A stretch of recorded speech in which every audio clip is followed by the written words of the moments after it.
Hi students, our topic is theorem 1.2 from the 10th standard NCERT textbook. It is fundamental theorem of arithmetic.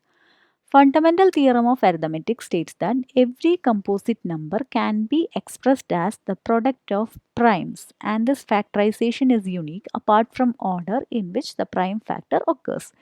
Before going this theorem in detail, let us revise what is the difference between a prime number and a composite number. Prime number is a positive number which has only two factors. What are the two factors? The number itself and the number 1. Where the composite numbers are the positive numbers that have factors other than itself and 1. Okay. So we will write some examples. 2 is a prime number. What are the factors? 2 into 1. The number itself and the number 1. 17, we can write it as 17 into 1. Okay, these are prime numbers, but only the factors are the number itself and the number 1. I am taking a composite number here, 8. Okay, then I can write 1 into 8 at the same time 2 into 4. Okay, if I take 16, the factors are 1 into 16, 4 into 4, 8 into 2. Okay, so more than the number itself and the number 1, the composite numbers have some more factors. And what about the number 1? Number 1 is neither a prime number nor a composite number. Again come to our theorem, fundamental theorem of arithmetic. Now read, every composite number can be expressed as product of primes, and this factorization is unique apart from order in which the prime factor occurs. That means all the composite numbers we can express as the factors of prime numbers, and this factorization is the one and only method to express the composite number as the smallest factor form.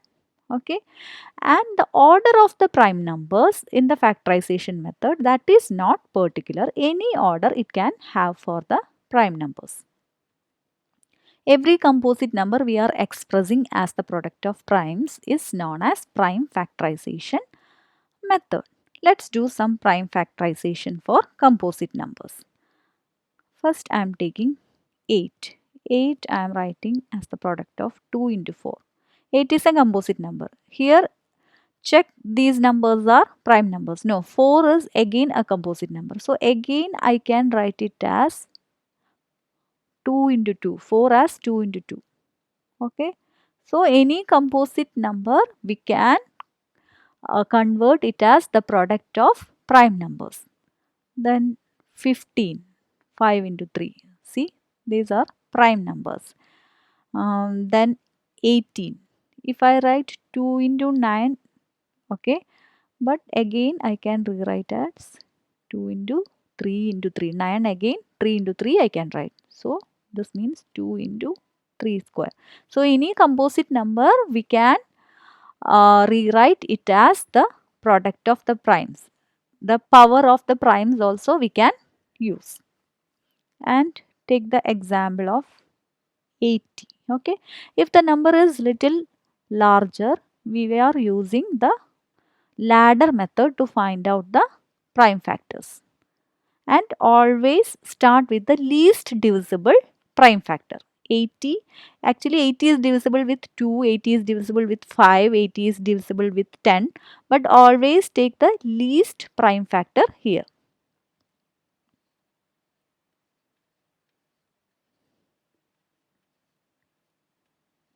Five is a prime number, so it will go in that number itself or 1. Okay, so 80 we can write it as 2. How many times it repeats here? 1, 2, 3, 4. 2 raised to 4 into 5. Check, 8 is a composite number. 2 and 5 are prime numbers. So the composite number 80 we expressed as the product of the prime numbers. So this is the method. And let us check some bigger numbers now. 21,252. 21,252, use the ladder method to find out the factors. 10626. Again it will go in 2 and we will get 5313, and it will not go in 2, it will go in 3. Then we are getting 1771. Okay, 1771 will go in 7 only, it will not go in 2, 3 and 5. So check with 7. 253 will go in 11 only. Okay, so we'll get 23. 23 is a prime number, so it will go in the number itself and 1. Okay, so how we can write the prime factors? 2 square into 3 into 7 into 11 into 23. Okay, so the divisibility checking video I am uploading in my description box. Then you can check how we will identify the number will divisible with 7, 11 and 13, that kind of numbers. Okay, otherwise you can use the trial and error method. Okay, anyway we are doing prime factorization only, so you can check the prime factor, the next prime factor, if it's divisible or not. You can just check like that. Otherwise, if you need exact method of divisibility checking, you can check my description box. So here we expressed as the product of primes. And one more example, let us check.